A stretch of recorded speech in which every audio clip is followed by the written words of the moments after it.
Hello दोस्तों और स्वागत है आपका स्लीपी क्लासेस की एक और PSIR की महत्वपूर्ण वीडियो में।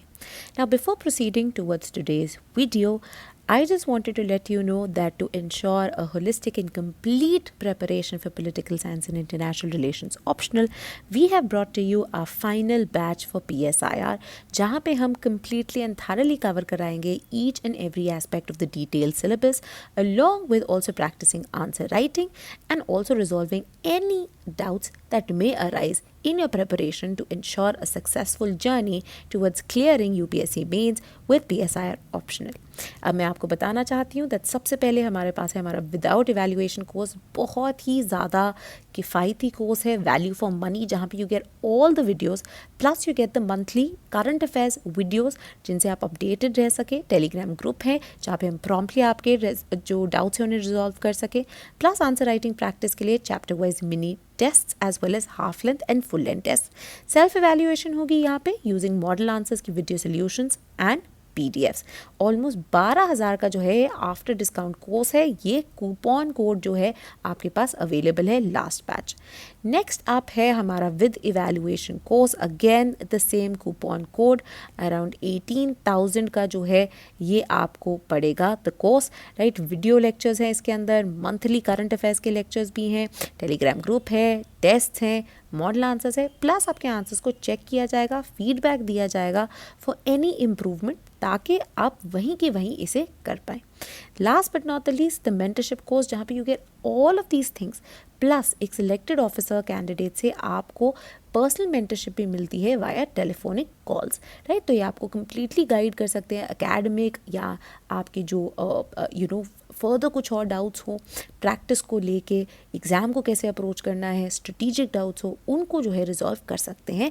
ये ऑलमोस्ट 22,000 का कोर्स पड़ेगा आपको after using the discount coupon of last batch, right. तो if you are looking to join, please do contact us on sleepy.classes@gmail.com. Now, M.N. Roy is the last thinker in the Indian political thought to be covered. He is a man who is of diverse ideas and exhibits these various ideas in his various phases of life. ठीक है, so throughout जो है you can see M.N. Roy as a continuously evolving person. Right? He is a person जो कि different ideas के साथ interaction में आए, उनको उन्होंने अपनाया, उनको उन्होंने री एग्जामिन किया एंड री एग्जामिनेशन के बाद ही let go of a little bit of ideas, कुछ जो उनसे लर्निंग एक्सपीरियंसेस थे वो अडेप्ट किए एंड फाइनली इवेंचुअली उन्होंने अपनी ही एक फ़िलॉसफी बना ली जिसको उन्होंने बोला radical humanism, right.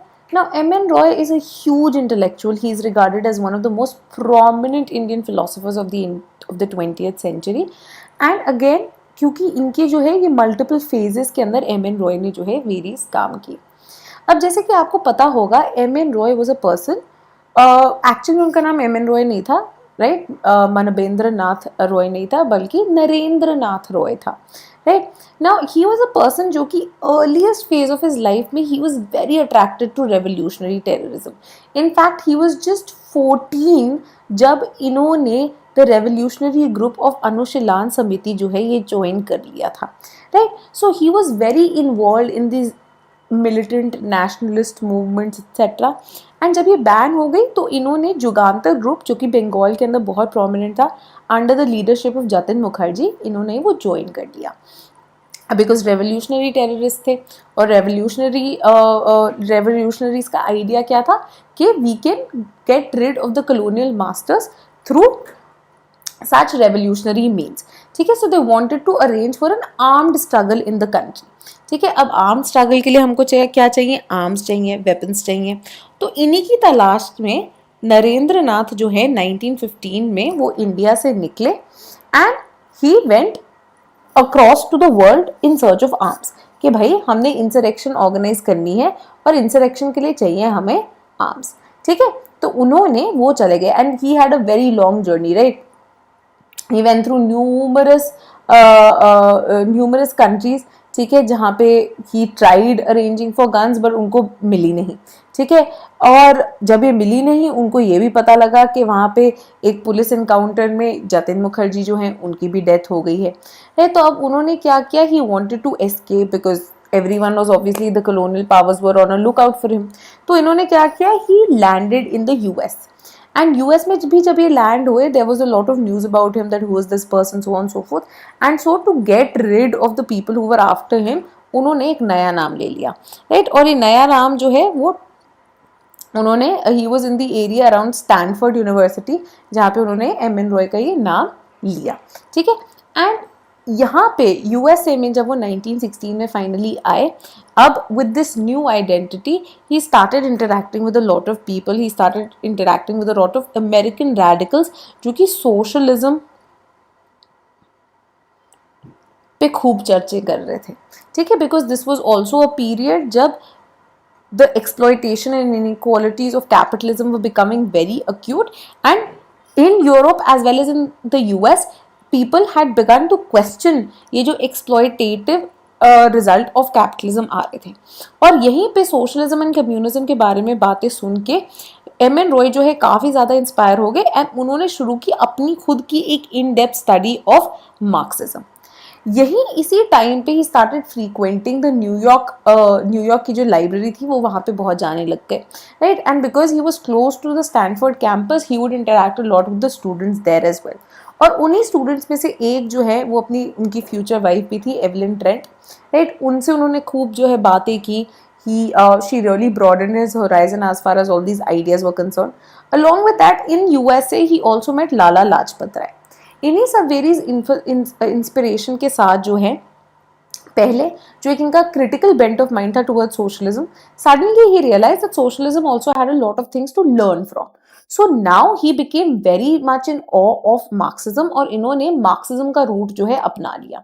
In fact following this route what उन्होंने क्या किया, जो रॉय हैं, he actually went to Mexico, ठीक है. तो वो मेक्सिको चले गए जहाँ पे कम्युनिस्ट मूवमेंट जो है काफी ज्यादा चल रही थी, ठीक है.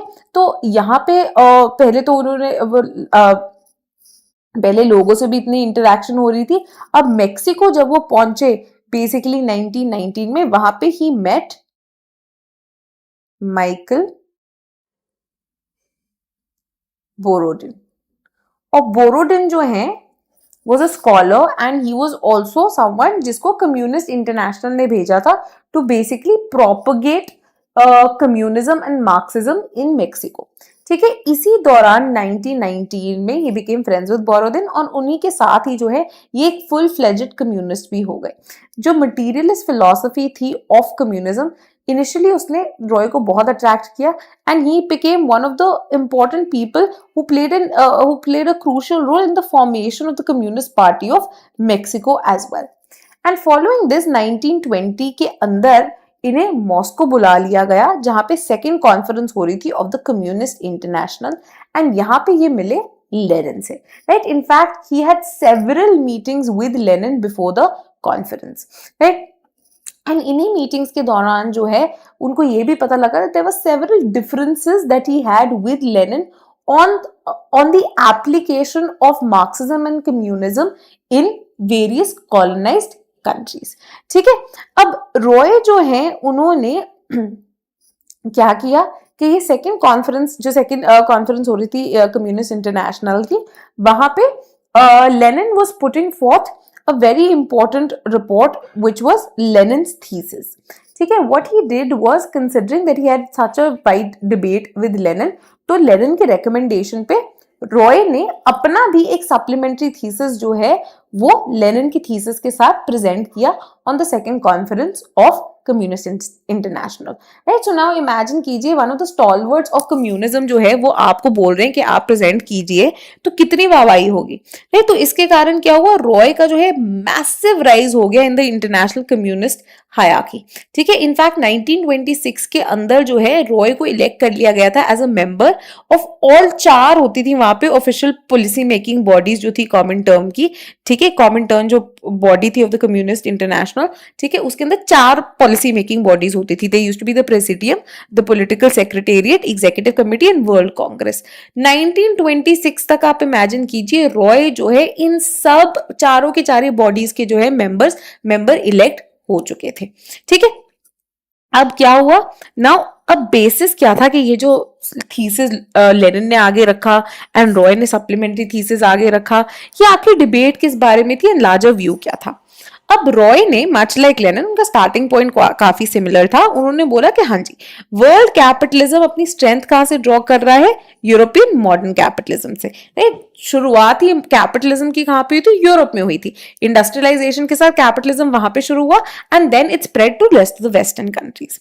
हाउएवर कैपिटलिज्म की कंटिन्यूअस ग्रोथ के लिए उनको क्या जरूरत थी? उनको जरूरत थी, अब इंडस्ट्रियलाइजेशन तो हो गई थी तो मास प्रोडक्शन चल रही थी। इस मास प्रोडक्शन को सस्टेन करने के लिए पहली चीज तो उनको चाहिए थे raw materials to continuously feed into their factories, and secondly they needed new markets जहां पे वो ये सारे चीजें बेच सकें।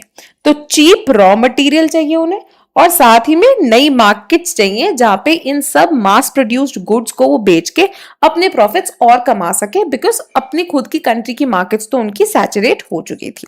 ठीक है, तो इसलिए उन्होंने बोला कि ये जो वर्ल्ड कैपिटलिज्म है इसने रूट अपनाया ऑफ कॉलोनियलिज्म एंड इंपीरियलिज्म, ताकि ये बाकी कंट्रीज को जाके कॉलोनाइज कर सके, इनसे रॉ मटेरियल्स चीप में अपने पास जो है पूरा का पूरा ड्रेन करवा सके, और साथ ही में इनको रेडीमेड जो है नई मार्केट्स भी मिल गई जहां पे ये इंडिजिनियस उनकी जितनी फैक्ट्रीज और इंडस्ट्रीज थी उनको कंप्लीटली रूइन कर चुके थे by flooding of mass produced goods. Right, and suddenly जो है इनके profits were increasing many fold. ठीक है, तो ये जो सुपर प्रॉफिट ये जनरेट कर रहे थे, this was sustained by this colonialism and imperialism की प्रैक्टिस जो कि शुरू हो गई थी। In fact this was something that Lenin had time and again put forth even in his imperialism, imperialism जो कि एक सबसे बड़ा, वो एक सबसे हाईएस्ट हाइट ऑफ कैपिटलिज्म जिसको वो मानते थे। राइट, तो इन्होंने बोला that because of this reason, because of the kind of super profits now that capitalism was generating, अब उसके कारण क्या हुआ, गवर्नमेंट जो है उनके कंट्रोल में थी, साथ ही में ये जो उनकी वेजेस थे वर्कर्स की, उनकी वेजेस को भी थोड़ा बहुत बढ़ा सकते थे। तो इसके कारण क्या हुआ, यूरोपियन वर्किंग क्लास की जो एबिलिटी थी to overthrow the capitalist system वो कंप्लीटली डिमिनिश हो गई। ठीक है, ना ही उनमें उतना रेवोल्यूशनरी फर्वर बचा, क्यों? क्योंकि वेजेस थोड़ी बहुत बढ़ गई हैं, साथ ही में क्योंकि गवर्नमेंट कंप्लीटली अब कैपिटलिस्ट की पॉकेट में है, तो they have to witness a lot of state action also. Right, तो इसके कारण क्या हुआ, उनका ये मानना था कि अब यूरोपियन वर्किंग क्लास जो है अकेले तो ये जो पूरा एक ओवरथ्रो है, रेवोल्यूशन है, वो नहीं मैनेज कर पाएंगी। In fact the overthrow of the capitalist system, Roy and Lenin का भी ये मानना था, it required cooperation on part of other countries as well. तो वो कह रहे थे कि हमें अब रेवोल्यूशन चाहिए कहां पे? इंडिया और बाकी एशियन कंट्रीज में जो कि कॉलोनाइज हो गई हैं। तो यहां पे जब रेवोल्यूशंस उठेंगी तो क्या होगा, अब जो स्टेट है, जो कॉलोनियल स्टेट है, उनको यहां पे भी आना पड़ेगा, वहीं पे यूरोपियन वर्किंग क्लास भी उठ जाएगी, तो suddenly the capitalist state will be surrounded from all sides which will lead to its downfall. ठीक है, अब क्या हुआ, मेन डिफरेंस अब आ गया इस बेसिस पे। लेनिन का मानना था कि अगर हमने रेवोल्यूशंस इनकरेज करनी है इन कॉलोनाइज स्टेट्स में, तो हमें कोऑपरेशन चाहिए होगी ऑफ द बुर्जुआ नेशनलिस्ट एलिमेंट्स। ठीक है, ये बिलीफ थी लेनिन की। ठीक है, और इसी के बेसिस पे लेनिन ने एक 2 स्टेप रेवोल्यूशन का मेथड बनाया। क्या? वो कहते हैं इनिशियली हमें क्या चाहिए, हमें चाहिए बुर्जुआ, ये जो नेशनलिस्ट एलिमेंट्स है। Right, why? Because it is these indigenous bourgeois जिन्होंने वेरियस ऑर्गेनाइजेशंस एंड पार्टीज बना लिए and who have a lot of respect in the society to, that people end up following them. Right, they are the initial leaders and लोगों के अंदर इनकी काफी मास following है। तो इसीलिए लेनिन का ये मानना था कि पहले the first step towards encouraging and a communist revolution throughout the world is firstly कि कॉलोनाइजर के अगेंस्ट जो है रेवोल्यूशन है। वो रेवोल्यूशन के लिए हमको कौन चाहिए? ये बुर्जुआ चाहिए। ये बुर्जुआ जो कि वेरियस बुर्जुआ पार्टीज के लीडर्स हैं। तो ये कहते हैं जैसे कि आप जितना मर्जी बोल लो, आईएनसी है, राइट, इंडिया में कोमिंटैंग है, चाइना में, they are vastly popular parties even though they are led by the capitalist class और द बुर्जुआ क्लास। तो इनिशियली वो बोलते हैं कि पहले स्टेप में तो कॉलोनाइजर्स को हटाने के लिए हमें इनका सपोर्ट चाहिए ही चाहिए होगा। वो कहते हैं एक बार कॉलोनाइजर्स भाग जाए उसके बाद आप अपनी कम्युनिस्ट कंट्री बनाते रहेंगे। अब Roy disagreed with Lenin on this regard. He said instead of supporting bourgeois parties and indigenous bourgeois, आप instead proletariat parties जो है उनको encourage कीजिए, उनके बनने के लिए जो है एक फाउंडेशन प्रोवाइड कीजिए। रॉय का मानना था कि इंडिया जैसी कंट्रीज के अंदर जरूरत है कि एक कम्युनिस्ट पार्टी बन सके जो कि वहां के वर्कर्स और जो पेजेंट्स है, जो सबसे एक्सप्लॉइटेड एंड ऑप्रेस्ड मासेस हैं, वो उनको ऑर्गेनाइज कर पाए। वो कहते हैं कि आप लीडरशिप अगर बुर्जुआ के हाथ में दे दोगे ना, वो रेवोल्यूशन बढ़ाने की जगह रेवोल्यूशन को एकदम ही ऑफसेट कर देंगे। ऑन दी अदर हैंड, अगर हमेशा से ही शुरुआत से ही communist party and communist leadership के पास जो है पावर हो एंड लोग उनको फॉलो करें, तो आगे कम्युनिस्ट पाथ अपनाना after independence will become much easier. In fact, Roy disagreed with Lenin completely and said कि जो इंडिजिनियस बोर्जुआ क्लास है उनके अंदर रेवोल्यूशनरी पोटेंशियल तो जीरो है। In fact, these are the people who will actually collaborate with the colonizers, with the imperial masters, कि कहीं पे भी अगर रेवोल्यूशन की उनको भनक भी आती है with in people, they will actually encourage कि आप इसको फुल्ली कर्ब कर दो, इसको आप पूरा का पूरा बंद कर दो। इनफैक्ट रॉय का ये मानना था कि इंडिया के अंदर जो मास मूवमेंट है वो कंप्लीटली डिफरेंट चल रही है, specially in the early phases. ये 1920s की बात हो रही है, राइट, कि specially before the coming in of Gandhi, nationalist movement which was led by the Indian bourgeois, उसके अंदर कोई मास मूवमेंट थी ही नहीं। इनफैक्ट द मास मूवमेंट जो है कंप्लीटली डिफरेंट चल रही थी from the traditional moderate oriented nationalist movement. ठीक है, और रॉय का तभी मानना था कि ये जो बुर्जुआ पार्टी है आईएनसी जैसी, इससे कुछ नहीं होने वाला।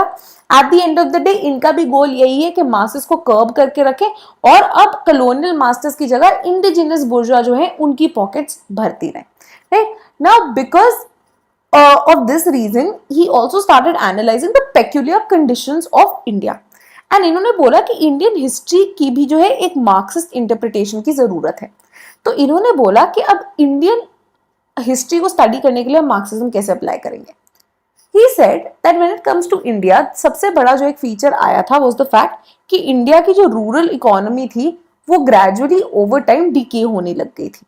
ठीक है, अब ये डीके होने लग गई और क्या हुआ, एक साइड पे इंडिया में इकोनॉमिक प्रोग्रेस, साइंटिफिक रेवोल्यूशन, हर चीज जो है वो बंद हो रही है, and on the other hand Europe के अंदर कैपिटलिज्म की आइडियाज जो है और भी ज्यादा फर्वेंट हो रहे थे। तो India was facing a decline and Europe was facing a rise. ठीक है, अब क्या हुआ, इसके कारण कैपिटलिज्म ने जैसे जैसे एक्सपैंड किया, हमने बात की चीप रॉ मटेरियल चाहिए था, नई मार्केट चाहिए थी, तो क्या हुआ, ब्रिटिश बुर्जुआ जो British capitalist led East India company थी, they ended up colonising India. ठीक है, ताकि बेसिकली रॉ मटेरियल यूज कर पाए, अपना जो कैपिटल जो कि ये जनरेट कर रहे हैं, जो इनके प्रॉफिट्स के थ्रू आ रहा है, उसको ये इन्वेस्ट कर पाए जहां पे ये सुपर प्रॉफिट्स अर्न करे, और साथ ही में इनको नई मार्केट्स भी मिल पाए ताकि इनका प्रॉफिट और बढ़ जाए। राइट, रॉय का यह मानना था कि 1857 का revolt rather than being any struggle for India's independence, actual में जो डिस्पोजेस्ड फ्यूडल लॉर्ड्स थे, अर्स्टवाइल रूलिंग क्लास थे, उनका एक एफर्ट था to regain their power. And once that failed, उनकी जो है पूरी की पूरी एक जो क्लास है वो एक पूरे ही एक इनर्शिया के अंदर चली गई, एक स्लंबर के अंदर चली गई। साथ ही में रॉय का ये कहना था कि Indian National Congress rather than being a revolutionary party और a party which stood for masses, it was an organisation of the intellectual bourgeois. तो इंडिया के जो इंटेलेक्चुअल मिडिल क्लास बुर्जुआ थे, ये उनके लिए पार्टी बनाई गई थी ताकि वो अपने पॉलिटिकल स्ट्रगल को जो है सपोर्ट कर सके, that is replacing the colonial masters, but power जो है, power shouldn't come in the hands of masses. ठीक है, तो ये जो है इनका गोल था अकॉर्डिंग टू रॉय। साथ ही में ये क्या करना चाहते थे, ये एक इस तरह की इकोनॉमिक डेवलपमेंट को जो है फर्दर करना चाहते थे जिसके through now they start earning profits and इनकी जेबें भरे instead of the colonial masters. ठीक है, तो ये जो है रॉय कहते हैं ये मेन आइडिया था of INC. They didn't believe in a revolutionary struggle in India, all they wanted was to gain power for themselves. Very importantly Roy एक और चीज पॉइंट आउट करते हैं अबाउट द इंडियन कॉन्टेक्स्ट। वो कहते हैं अब बिकॉज रूरल इकोनॉमी पहली ही डिक्लाइन में थी, इंडिया के अंदर इंडस्ट्रियलाइजेशन वाला कोई फेज ही नहीं आया, सीधा कैपिटलिज्म आया। और कैपिटलिज्म ने भी क्या किया, कैपिटलिज्म एक बहुत ही अनइवन इकोनॉमिक डेवलपमेंट लाया। तो ये चीजें जेनरेट करते थे only for their own benefit. So India जो है इंस्टेड ऑफ एक्सपोर्टर इंपोर्टर बन गया, और एक्चुअल में वो क्या चीजें भेज रहा था, बस रॉ मटेरियल्स, फिनिश्ड गुड्स जो है उसमें उनका जो कंट्रीब्यूशन था that was declining day by day, right. अब क्या हुआ, because of this uneven economic development, अब जहां पे इंडस्ट्रियलाइजेशन ही नहीं होगी, इकोनॉमिक डेवलपमेंट ही नहीं होगी, तो वर्किंग क्लास कहां से बन जाएगी। For having a huge working class, for having a huge proletariat, the first foundational feature that you require is industries हो, थ्राइविंग इंडस्ट्रीज हो, तभी आपके पास ह्यूज वर्किंग पॉपुलेशन होगी। अब क्योंकि ऐसी इकोनॉमिक डेवलपमेंट ही नहीं हो रही थी, तो वर्किंग क्लास भी नहीं थी, और वर्किंग क्लास जो थी भी वो बहुत बैकवर्ड थी, कि ना ही उनके अंदर ऐसी रेवोल्यूशनरी कॉन्शियसनेस थी, ना ही उनके पास जो है ऐसी अवेयरनेस थी कि वो सोशलिज्म जो है उसको कॉम्बैट कर पाए, राइट। रॉय जो है अब इस इंडियन हिस्ट्री को मार्क्सिज्म के कॉन्टेक्स्ट में समझाने के बाद कहते हैं एक और चीज समझनी बहुत जरूरी है। ठीक है, वो कहते हैं मार्क्सिज्म एंड कम्युनिज्म में बहुत बड़ा डिफरेंस है। Marxism is an umbrella term, right. Marxism is the underlying philosophy जिसमें वो अग्री करते थे। कम्युनिज्म वो कहते हैं is a practical political practice. तो जो यूएसएसआर में हो रहा था पॉलिटिकली, जो कि प्रैक्टिकली हो रहा था, वो क्या था, कम्युनिज्म था। They might not be following Marxism to the T, but practical aspect के अंदर वो काम कर रहे थे, राइट। रॉय ने जो है यही माना कि देखिए ये मार्क्सिस्ट फिलॉसफी को अगर जेनरेट करना है और इंडिया के अंदर सोशलिज्म लाना है, तो ये दो स्टेप्स में होगा। पहली चीज है इंडिया के लिए पॉलिटिकल फ्रीडम लाना। तो आपने जो है कॉलोनियल मास्टर्स को हटाना है, but not with the help of बुर्जुआ parties, with the help of establishing a communist party, a proletariat party जो कि मास स्ट्रगल को ऑर्गेनाइज करे।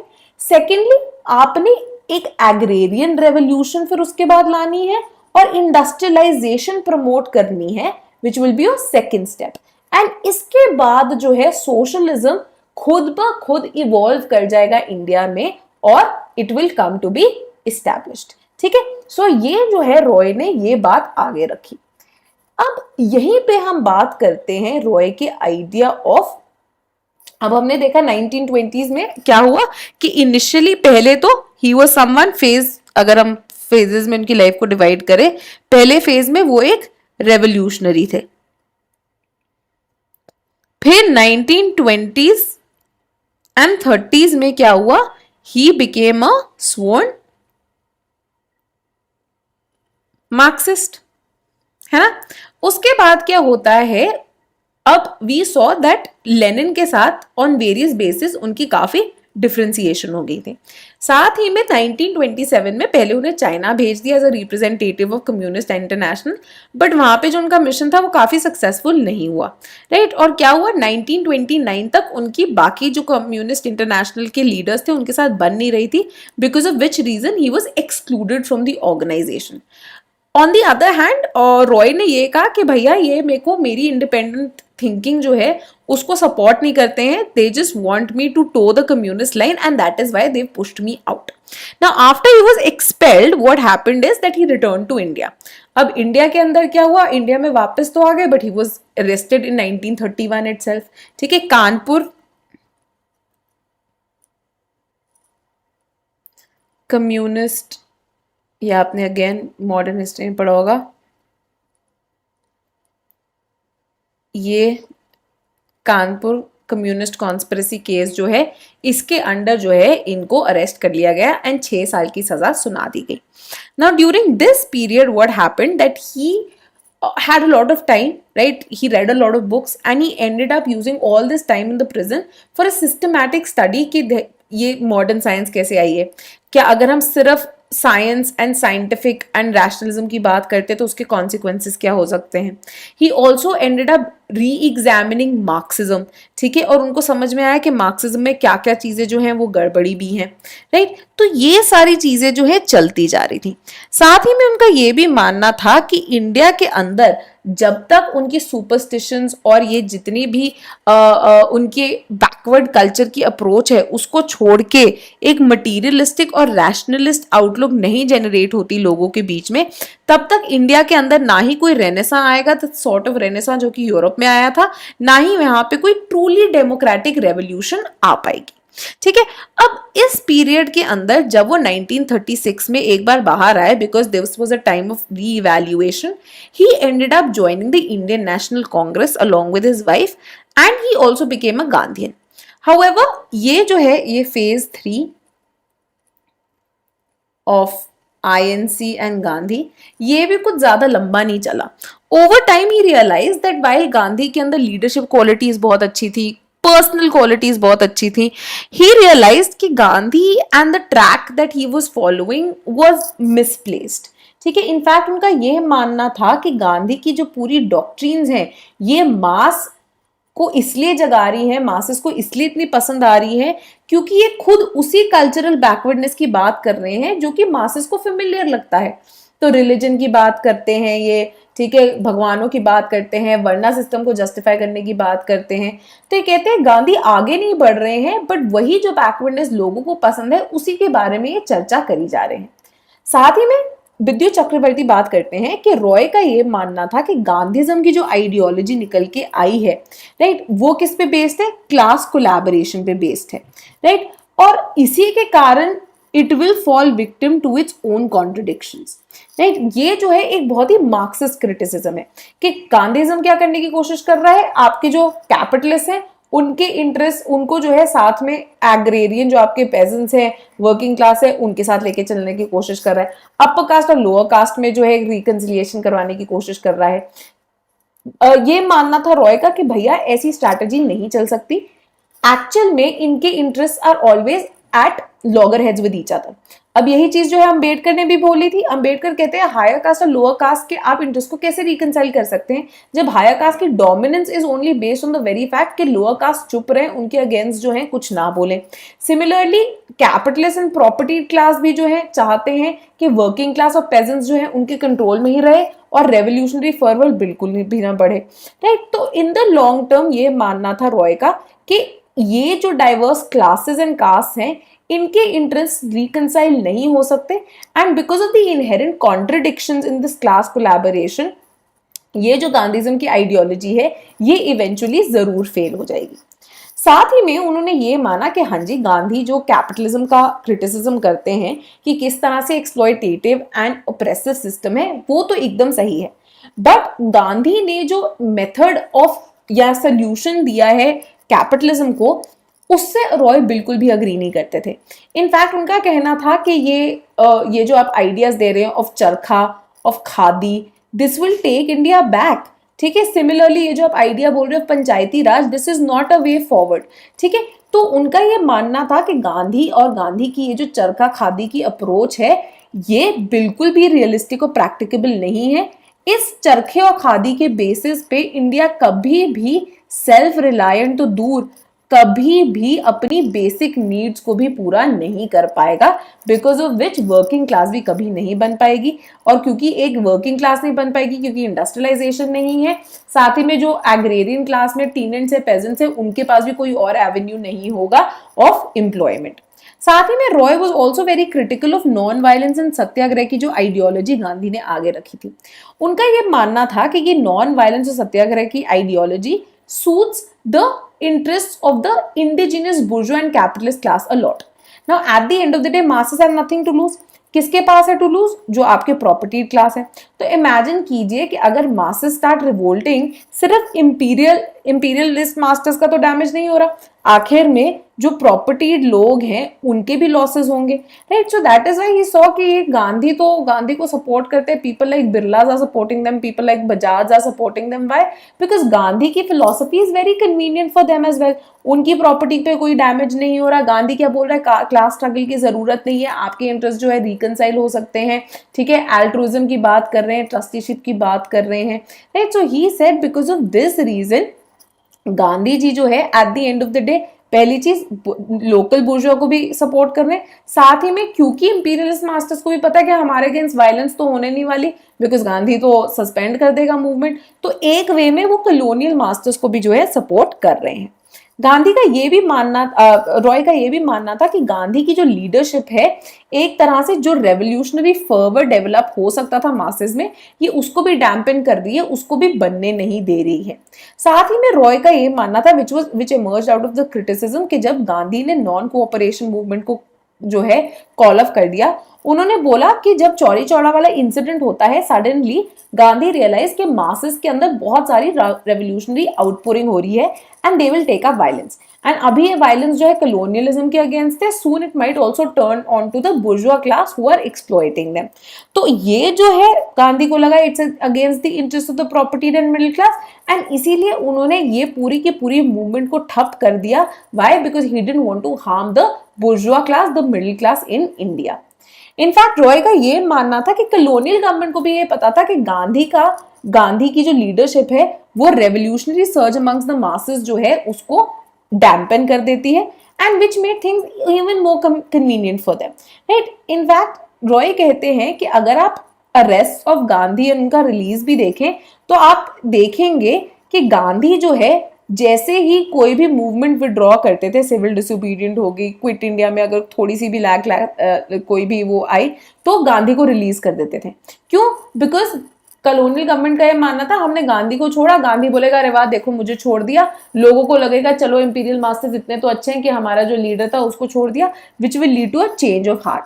एंड उनका ये मानना था कि Gandhi is a long term partner for them, and in the longer run ये उनके रूल को और सस्टेन करने में हेल्प करेगा रादर देन चैलेंज इट। साथ ही में रॉय ऑल्सो क्रिटिसाइज गांधी का जो आइडिया ऑफ स्वराज था, बिकॉज उनका मानना था कि ये स्वराज जो कि पंचायती राज पे बेस्ड है, which is based on the idea कि ऊपर से लॉज ना आए, कोई भी लॉज जो है फोर्सफुली रिफॉर्म्स ना लाए, अंदर से आना चाहिए। वो बोलते हैं ये तो एक तरह से एक्सप्लॉइटिंग क्लास को सपोर्ट कर रहा है। व्हाई? बिकॉज इफ ऊपर से nobody stopping you from doing the exploitative things that you are doing, तो एक तरह से एक सैक्रिफाइस किसके हो रहे हैं? The rights of the workers, the rights of the pageants, the rights of the oppressed, right? So it is very convenient for those who have property, for those who have power, कि हम गांधी के स्वराज को support करते हैं। साथ ही में रॉय का ये भी मानना था कि गांधी का जो एम्फेसिस था ऑन रिलीजन, स्पेसिफिकली हिंदुइज्म पे, उसके कारण जो एक secular fabric for the national struggle जो गांधी के आने से पहले एग्जिस्ट करता था, उसको गांधी ने कंप्लीटली रप्चर कर दिया। लास्टली एंड वेरी इंपॉर्टेंटली 1942 की भी जो क्विट इंडिया मूवमेंट थी, गांधी का रॉय ने काफी ज्यादा क्रिटिसिज्म किया, बिकॉज उनका मानना था कि ये जो सेकेंड वर्ल्ड वॉर है it is a war against fascism, and अगर ये ब्रिटिश को नहीं सपोर्ट करेंगे और ब्रिटिश अगर हार गए तो इंडिया और कोई भी कॉलोनियल कंट्री जो है will never see freedom any day, because British से भी ज्यादा वर्स हैं जो फासिस्ट पावर्स है, right? So these were all the basis of criticism जो कि एम.एन. रॉय ने गांधी के अगेंस्ट प्रेजेंट किए। Now apart from criticising Gandhi, इस फेज में एक जो उनका फोर्थ फेज आता है, यहां पे ही रियलाइज कि हाँ जी मैं आईएनसी से भी अग्री नहीं कर सकता, मैं गांधी से भी अग्री नहीं कर सकता, और साथ ही में ही रियलाइज कि मार्क्सिज्म के अंदर भी जो है काफी ज्यादा प्रॉब्लम्स हैं, and he ended up criticising Marxism as well, right? ये तो उनकी प्रिजन नोटबुक से ही प्रिजन मैन्युस्क्रिप्ट से ही शुरू हो गया था, एंड अब जो है ये और एक्यूट हो गया। Now we need to see that what were the basis of criticism जो कि रॉय ने ऑफर किए ऑफ मार्क्सिज्म। पहली चीज तो जो उन्होंने बोली was कि मार्क्सिज्म के अंदर कोई एथिकल मूविंग्स नहीं है, ये एक कंप्लीटली मटीरियलिस्ट फिलॉसफी है, और अगर एक फिलॉसफी कंप्लीटली मटीरियलिस्ट होगी एंड मॉरल्स एथिक्स को कंप्लीटली डिनाई कर देगी तो it will be it will be completely dry of any kind of humanitarian basis. And वो बोलते कोई भी चीज जो कि completely rational हो, completely scientific हो, उसके अंदर ह्यूमैनिटी के लिए जो है एक रिस्पेक्ट नहीं बचती है, right, because of which it will become an evil power. साथ ही में रॉय का ये मानना था कि मार्क्स की जो थ्योरी ऑफ क्लास स्ट्रगल है ये इंडिविजुअल कॉन्शियसनेस को कंप्लीटली सबवर्ट कर देती है. Why? Because it is based on the idea of dialectical materialism. और ये डायलेक्टिकल मटीरियलिज्म के अंदर the coming up of socialism is inevitable, ये आ ही जाएगी. यही सेम जो क्रिटिसिज्म है अंबेडकर ने भी ऑफर किया था मार्क्सिज्म का, कि इंडिविजुअल की agency, thought process and consciousness जो है ये उसको कंप्लीटली डिनाई करता है. साथ ही में Roy was also critical of marks कि इन्होंने वर्किंग क्लास को कुछ ज्यादा ही प्रोमिनेंस दे दी है, राइट. इनफैक्ट ये कहते हैं कि जिस तरह की पोलराइजेशन मार्क्सिज्म इमेजिन करता है वो शायद कभी हो ही ना, because middle class will never disappear. And middle class जो है एक बफर की तरह एक्ट करते हैं between the capitalist and the bourgeois, जहां पे between the capitalist and the proletariat, जहां पे वर्किंग क्लास को हमेशा लगता है कि हमारे पास भी अपॉर्चुनिटी है to improve our circumstances and enter the middle class. तो आपको याद होगा हमने एक चीज कॉल्ड द मैनेजरियल रेवोल्यूशन की थी कि किस तरह से the emergence of managerial class has actually dampened revolutionary fervor in the developed countries. Right? Roy ने साथ ही में जो theory of dictatorship of proletariat थी उसको भी रिजेक्ट किया, as well as he was also very very critical of the violent revolution and class struggle. उनका मानना था that these things will only lead to totalitarianism and dictatorship, which will again lead to a negation of human freedom. साथ ही में रॉय ने जो Marxist economic interpretation of history थी, जिसको इकोनॉमिक डिटर्मिनिज्म मानते थे, वो भी उन्हें लगा कि ये काफी फ्लॉड है. वो बोलते आइडियाज को आप कंप्लीटली इनकॉन्सिक्वेंशियल नहीं मान सकते. इनफैक्ट वो बोलते it is not matter now here from suddenly from a materialist he goes back to being an idealist, where he says it is not matter but in fact ideas which play a greater role in changing the course of history, right. So ये कोई forces of production versus relations of production नहीं हो रहा, बल्कि लोगों के अंदर नए नए आइडियाज जो जनरेट हो रहे हैं उनके अंदर जो है हिस्टोरिकल चेंजेस आ रहे हैं. लास्टली रॉय का ये मानना था कि जो सरप्लस वैल्यू का आइडिया है जिसको इविल मानते हैं मार्क्स, ये सिर्फ कैपिटलिस्ट सिस्टम में नहीं पाया जाएगा. इनफैक्ट सरप्लस वैल्यू जो है it will also be produced in socialism. In fact अगर सरप्लस वैल्यू आपके सोशलिस्ट और कम्युनिस्ट फेज में प्रोड्यूस ही नहीं हो रही हुई तो how will you provide for everyone, right. क्योंकि आपका बैनर ही क्या है, to each according from each according to ability to each according to need, right. तो अब इतने सारे लोग और उनकी इतनी सारी नीड्स को आप कैसे ढंग से फुलफिल कर पाओगे अगर you do not have abundant production and surplus value. वो बोलते हैं डिफरेंस सिर्फ कैपिटलिज्म और सोशलिज्म में है विद रिगार्ड टू अप्रोप्रिएशन, कि कैपिटलिज्म में सिर्फ एक छोटी क्लास जो है कैपिटलिस्ट की वो इसको कॉर्नर कर लेती है, whereas on the other hand socialism में इसको एक मोर इक्विटेबल डिस्ट्रीब्यूशन किया जाएगा so that the entire society benefits out of it.